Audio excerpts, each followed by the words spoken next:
New numbers out today show America's opioid crisis is getting worse. In 45 states, emergency room visits for opioid overdoses rose 30% in a year. Dean Reynolds has more on this. According to the Centers for Disease Control, the nation is in the grip of a fast-moving epidemic for which there are no easy solutions. Illinois is one of the hardest hit states with nearly a 66% increase in suspected opioid overdose visits to the ER last year.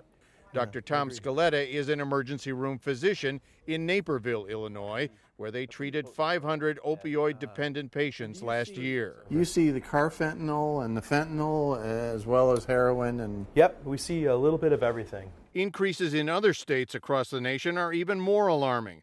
Wisconsin up 108%, Pennsylvania 80%, Delaware almost 105% in suspected overdoses treated in emergency rooms. Dr. Ann Schuchat is acting director of the CDC. We saw increases in every geographic region, increases in men and women, increases in all adult age groups. Can you hear me? According to the CDC, overdoses kill about 5 people every hour across the U.S.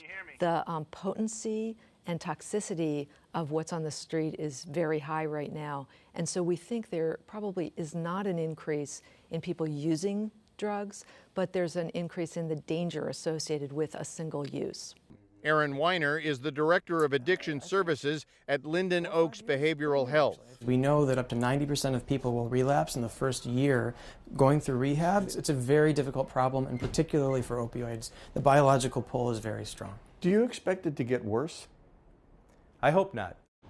But there is little sign that the opioid epidemic is slowing down, and emergency rooms across the country are bracing for a night of frantic efforts to keep the victims alive. Jeff? Dean Reynolds tonight, thank you.